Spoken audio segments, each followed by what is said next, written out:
Capítulo 6. O poder absoluto. Vós sois testemunhas. Permanecei, pois, na cidade, até que do alto sejais revestidos de poder. Isto foi dito por Jesus a um grupo grande de discípulos. A ordem é clara. Não estamos prontos para o testemunho, serviço ou liderança cristãos até estarmos revestidos com o poder do Espírito Santo, conforme prometido.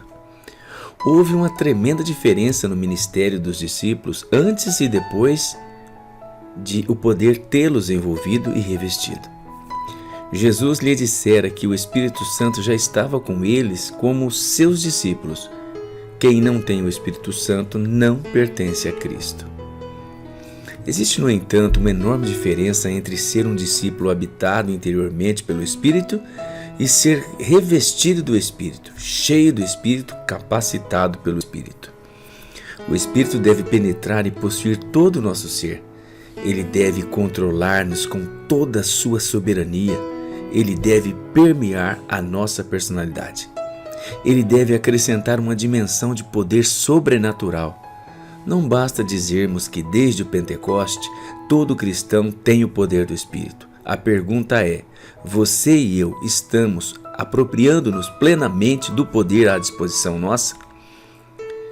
James Harver, um dos ministros associados de John Wesley, descreve nestas palavras a diferença que o Espírito fez na vida de Wesley.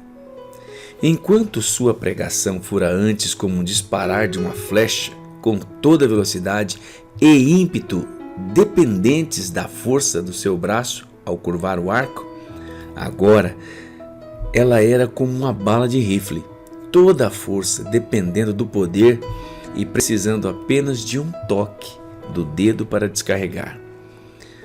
Você não deve servir simplesmente por amor a Cristo.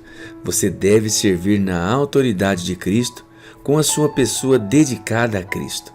Você deve ser infundido com o poder do alto, coberto pelo poder sobrenatural, completamente saturado do santo e dinâmico poder de Deus. Este não é um poder que chameja, crepita e arqueia espetacularmente à medida que você se estende e toca as necessidades. Não é um atalho divino para os milagres instantâneos. Não é uma sobreposição à autoridade do Espírito, de maneira que você possa decidir realizar um milagre, curar enfermos ou manifestar qualquer outro dom ou demonstração do Espírito. Não é um poder sobre o seu controle. Você não usa o poder do Espírito, é o Espírito que usa você enquanto opera em poder. Não estou querendo aqui estimular o que é sensacional. O poder sempre faz a diferença dinâmica, mas não é necessariamente espetacular.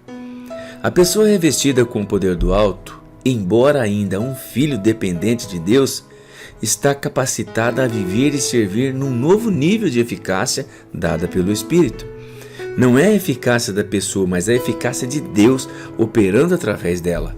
É o revestimento divino invadindo e capacitando o humano, desde que o indivíduo sirva em total dependência da pessoa divina, em total obediência à orientação divina e em total apropriação da provisão divina. O mistério sagrado da capacitação divina é ser todo de Deus em você e através de você, mas depende sempre da colaboração obediente da sua vida rendida a Deus. Deus não força a si mesmo sobre você. Ele não viola a sua vontade. Ele não manipula você. Satanás manipula. Os seres invisíveis manipulam. Deus opera em você e através de você. Deus não manifesta automaticamente a sua presença em nós e o seu poder através de nós só porque aceitamos a Cristo como nosso Salvador. Ele habita em nós a partir do momento em que nascemos do Espírito. Mas habitação interior e manifestação são duas coisas diferentes. Deus decide quando manifestar-se. Devemos preparar o caminho do Senhor, permanecendo puros, obedientes, conscientemente dependentes dele e ansiando por sua presença e poder manifestos. Isso acontece com você? Responda. Paulo estava consciente da sua total dependência do poder de Deus. Ele sabia que o poder de Deus deveria saturar a sua mensagem, a fim de que a fé possuída pelos convertidos se apoiasse nesse poder. A minha palavra e a minha pregação não consistiram em linguagem persuasiva de sabedoria, mas em demonstração do Espírito e de poder, para que a vossa fé não se apoiasse em sabedoria humana, e sim no poder de Deus. 1 Coríntios capítulo 2, os versículos de 4 a 5. Você está mais preocupado em escolher palavras sábias e persuasivas para suas mensagens, seus ensinamentos ou seus conselhos do que em assegurar a demonstração do Espírito e de poder? O que você entende com essa frase bíblica? Até que ponto essa demonstração do poder do Espírito tem sido a maior preocupação e experiência no seu ministério no ano que passou? Que providências você tomou para experimentar a capacitação divina? O Dr. Martin Lloyd Jones insiste: se não houver poder, não existe pregação. A verdadeira pregação é, em análise final, a atuação de Deus. Não é apenas um homem pronunciando palavras, é Deus fazendo uso dele. Ele está sob a influência do Espírito Santo. É o que Paulo chama em 1 Coríntios capítulo 2, pregação em demonstração do Espírito e de poder, ou, como ele coloca em 1 Tessalonicenses capítulo 1, versículo 5, o nosso evangelho não chegou até vós tão somente em palavras, mas sobretudo em poder, no Espírito Santo, em plena convicção. Paulo afirmou que o seu ministério baseava-se em duas coisas: a graça de Deus e o poder de Deus, por meio do evangelho, claro, do qual fui constituído ministro conforme o dom da graça de Deus a mim concedida, segundo a força operante do seu poder. Tanto o seu chamado para o ministério como o seu ministério diário e contínuo eram realizados através da energia e dotação de Deus que opera eficientemente em mim. Paulo estava sempre consciente do imenso poder de Deus operando nele e através dele. Teria sido inconcebível para ele trabalhar para Deus sem esse poder. A operação de Deus nele e através dele era muito mais importante do que o seu trabalho para Deus. Ele trabalhava incansavelmente porque Deus operava muito poderosamente nele. Para Paulo, o trabalho externo dependia do trabalho interno de Deus.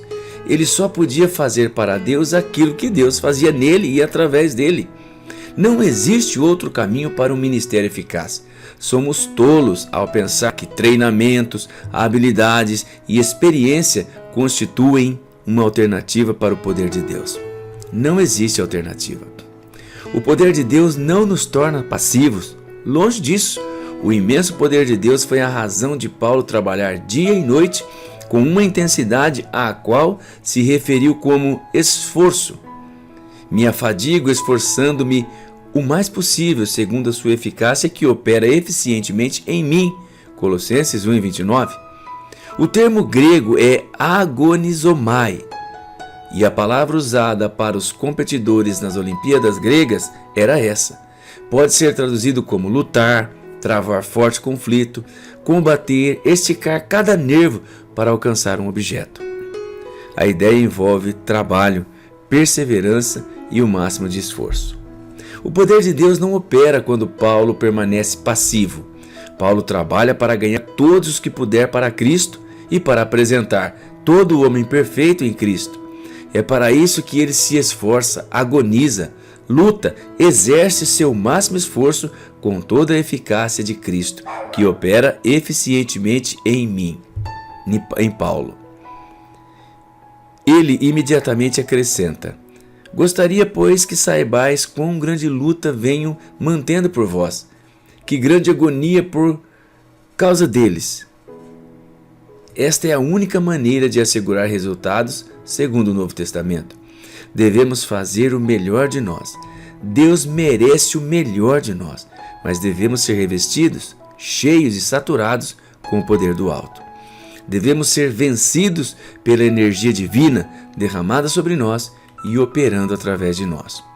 Ó meus colíderes cristãos, Precisamos de um novo banho, de um novo derramar do Espírito sobre nós. Precisamos novamente que o poder de Deus desça sobre nós, entre em nós, nos permeie e nos encha, até podermos dizer sinceramente sobre a nossa vida: não eu, mas Cristo. E sobre o nosso ministério: não eu, mas o Espírito de Deus. Não nos envergonhemos de confessar a atuação dele. O testemunho humilde, o reconhecimento desprendido da operação de Deus glorificam a Deus.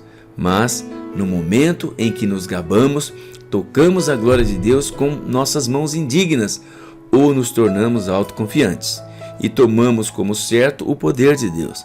A partir desse momento, Deus irá retirar a sua mão e deixar que trabalhemos inteiramente por nossa conta própria. De fato, após um período da operação poderosa de Deus em sua sabedoria soberana, Ele pode agradar-se em permitir que trabalhemos por algum tempo sem a consciência intensa da sua presença. Nunca chegamos a um ponto no qual deixamos de viver e trabalhar pela fé. Algumas vezes Deus opera com grande poder sem que percebamos. Deus opera muitas vezes silenciosamente no coração e na vida das pessoas enquanto a sua graça preventiva as prepara para o seu grande dia de salvação, reavivamento e vitória. Devemos perseverar em oração, total obediência e total dependência de Deus nesses tempos de espera. Deus não nos esqueceu ou as suas metas divinamente escolhidas. Ele está reunindo os seus recursos, está organizando os seus preparativos absolutos para o grande dia de poder e triunfo, em direção ao qual Ele está nos guiando. Não exija uma grande sensação do poder de Deus em operação, mas espere várias e repetidas ocasiões graciosas em que Deus tornará você abençoadamente sensível à sua presença santa e ao trabalho silencioso ou visível do seu poder. O poder de Deus é absoluto, a sua percepção dele não é absoluta. Mas se você quase nunca toma conhecimento do seu poder atuante, está na hora de analisar o seu coração. Se você perceber que o Espírito poderoso de Deus o pressiona fortemente para orar, guiando-o em oração e adicionando o seu poder e autoridade à sua oração, saiba então que o seu poder está revestindo você, embora não veja o poderoso resultado das suas respostas à sua oração. Satanás parece às vezes capaz de lançar uma sombra escura sobre você enquanto ora e tenta ministrar para Deus. Ele parece bloquear por algum tempo toda a percepção da presença e poder de Deus da sua parte. É essa a sua experiência hoje? Não se alarme com esses momentos. Fique firme e ore. Continue trabalhando em total dependência do poder de Deus, mesmo quando não puder vê-lo ou senti-lo em operação. Da mesma forma que sentiu a presença e o poder de Deus no passado, irá senti-los de novo. Você está em meio a um conflito com os poderes das trevas. A sua experiência não é única. Os santos mais excelentes de Deus tiveram às vezes dias, semanas e até meses de trevas como essas. Mas a resposta de Deus sempre reaparece. Não tente sair do trem enquanto ele atravessa o túnel. Você está ainda a caminho do grande dia da vitória de Deus. Fique firme e o poder de Deus será novamente revelado sobre a sua vida.